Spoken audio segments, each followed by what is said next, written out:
So today we're going to be talking about where does a vector decrease the most rapidly, and we're going to do a practice question involving this.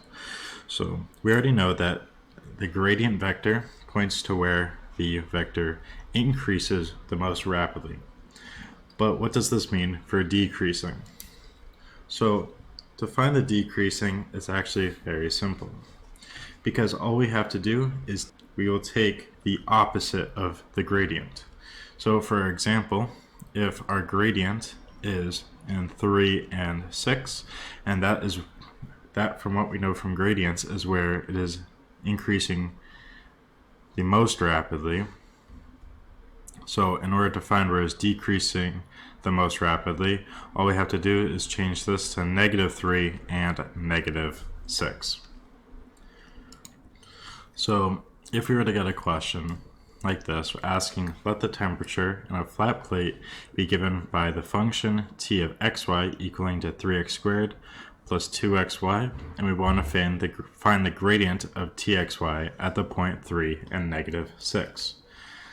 So what we're able to do here is we'll find the gradient very easily, because if you remember, to find the gradient of t is just going to be equal to the partial derivative of t at x and the partial of with respect to y. So the first thing we'll do is find the partial with respect to x, which is going to be equal to just 6x plus 2y. And then the partial with respect to y is going to be equal to just 2x, which gives us the gradient equaling to 6x plus 2y and 2x.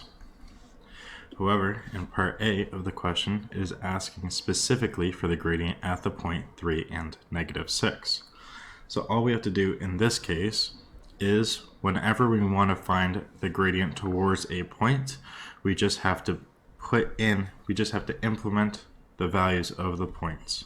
So for example, to find our gradient of t of 3 and -6, this will become 6 multiplied by 3 plus 2 multiplied by -6 and 2 multiplied by 3, which will give us 18 minus 12, which is 6, and 2 times 3, which is 6. So now we want to find, in part B, the directional derivative of t of xy at the point 3 and -6 in the direction of the vector v, which is equaling to 4i minus 3j.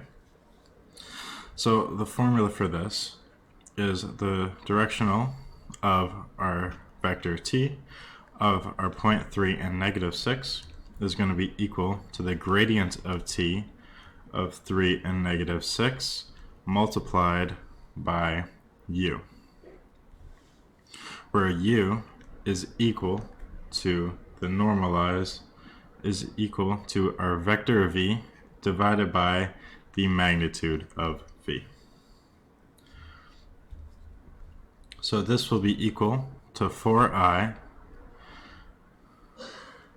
minus 3j divided by the square root of 4 squared plus 3 squared, which will give us 4i minus 3j divided by 16 plus 9, which is 25, so this will just simplify to 5, which will give us our answer of 4 over 5i minus 3 over 5j.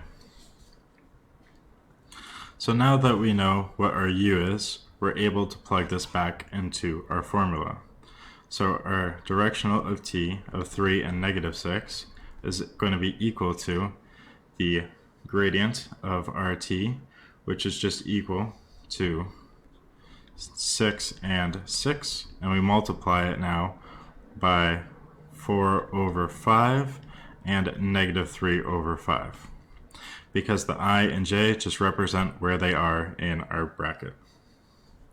So now this simplifies to 6 multiplied by 4 divided by 5, and 6 multiplied by negative 3 divided by 5, which will be equal to 24 minus 18 over 5, which is just 6 over 5. So therefore, our directional derivative of t of our point 3 and negative 6 to the in the direction of the vector v is equal to 6 over 5.